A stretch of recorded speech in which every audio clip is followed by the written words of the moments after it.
সেদিন ছিল আমাদের টিউশন। পড়ার শেষে স্যার হাতে কিছু টাকা দিয়ে বলে, যাও তোমরা গিয়ে কিছু খেয়ে নিও। সকাল গড়িয়ে তখন দুপুর, তো ব্যাপারটা ঠিক মন্দ হলো না। উফ, 1 ঘন্টা ভাবনা চিন্তার করার পর শেষমেশ আমরা একটা রেস্টুরেন্টের খোঁজ পাই। রেস্টুরেন্টটা ছিল ঠিক কলেজ স্ট্রিটের আগে।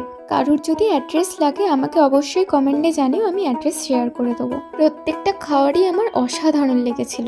প্রাইস, কোয়ান্টিটি একদম সবকিছুই পারফেক্ট ছিল। এতগুলো ডিশের আমাদের টোটাল অ্যামাউন্ট হয়েছিল 500।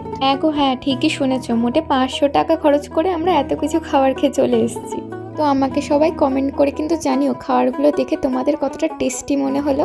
আমি তো একদম আস্তে আস্তে সব কিছু টেস্ট বুঝে বুঝে খাচ্ছিলাম, এত টেস্টি ছিল, সত্যি বলছি। সব কটা খাবারই আমার সেই লেগেছে।